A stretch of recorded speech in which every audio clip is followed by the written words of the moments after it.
mínu beliefs. Hverju trúi ég? Hverju trúi ég mig, mitt líf, mína heilsu, minn árangur, fjölskyldur mína og svo framvegis. Og við ætlum að fara svolítið yfir það hvað er trú, heilbrigða, óheilbrigða trú, hvaða áhrif hefur þetta á okkur og hvernig getum við breytt í hverju við trúum. Þannig að við getum verið eins og við viljum vera en ekki bara að trúa einhverju neikvæða rugli sem er að þvælast fyrir okkur og gera okkur erfitt fyrir og jafnvel skaða okkur. Það sem við trúum, eða trú, enska þýðing beliefs og það stundum talað limiting beliefs og hvernig við þurfum að breyta þessu til þess að breytast og ná árangri. Það sem trú situr í hjartanum. Það stundum talað ég trúi af öllu mínu hjarta. Við segjum þetta stundum og það mjög mikill og djúpur sannleikur í því að það sem við trúin okkar situr í hjartanu. Og þarna vil ég ítreka, ég ekki að tala trúarbrögð, heldur ég að tala hverju trúi ég og hverju trúi ég ekki. Eins og til dæmis trúi ég því að ég sé nóg, eða trúi ég því að heimurinn sé hættulegur, trúi ég því að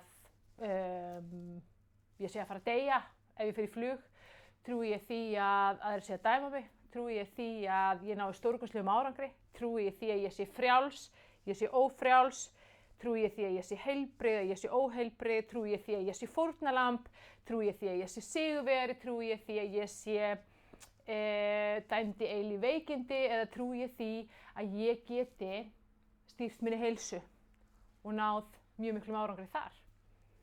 Og þarna ég að taka svona dæmi mismunandi trú og það svolítið þannig að okkar veruleiki mótast af þessu. Og Henry Ford hann sagði ef þú trúir því að það sé ekki hægt þá hefur rétt fyrir þér og ef þú trúir því að sé hægt þá hefur líka rétt fyrir þér. Af því að það sem við trúum, það okkar veruleiki og okkar raunveruleiki. Og trú, eins og ég segi, hún situr í hjartanu og trú orka. Eins og allt. Vísindin hafa sýnt fram á það að allt orka. Það sem við trúum orka, ein trú svona eins og orka bara. Fyrir hugsun orka, orðin okkar orka, tilfinningar okkar orka, þessi penna orka. Bara miklu svona þéttari og orka heldur en til dæmis hugsanir okkar sem eru ósýnileg orka sem við sjáum ekki en við skynjum og við finnum fyrir. Svo sannarlega. Þannig að trú orka og trú sannfæring það sem ekki orðið, fullvissa það sem ekki auðið að sjá. Það sem sagt sannfæring, trú sannfæring það sem ekki orðið, fullvissa það sem ekki auðið að sjá.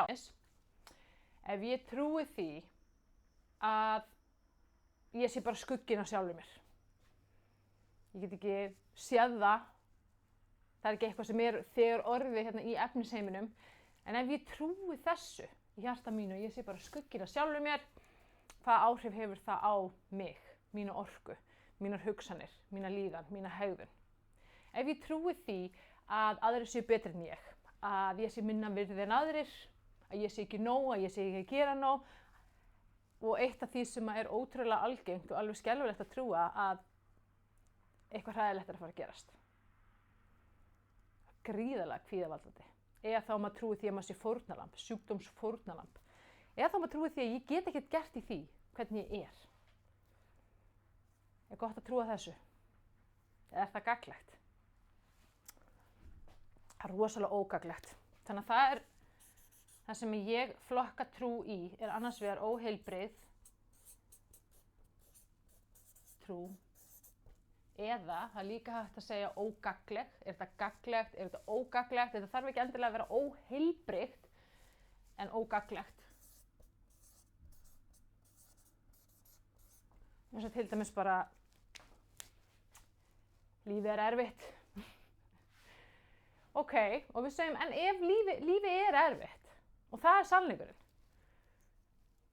og það ekki bara eðlilegt að trúa því að lífið sé erfitt? Lífið alltaf erfitt? Getur lífið stundum verið auðvelt? Getur lífið verið leiðinlegt? Getur lífið verið skemmtilegt? Lífið alls konar. Og það sem við trúum það sem við fáum. Og það okkar raunveruleiki. Og ef við trúum því að lífið sé erfitt, Hvaða orku erum við að skapa innan með okkur með að trúa því? Orku sem að býr til erfiðara líf. Af því að líf okkar spegill af því hverju við trúum í hjarta okkar. Af því að þessi orka býr til hugsanir okkar, býr til orðin okkar og hugsanir okkar og orðin okkar eru mjög sterk orka sem við erum að framleiða innan með okkur allan daginn út og inn. Og við erum að hugsa 60 til 80.000 hugsanir okkur einasta degi, hver einasta hugsun er orka og ímyndið ykkur hversu sterk og mikil og kröftug þessi orka sem er hugsanir okkar. Og svo tala ég ekki nú orðin okkar.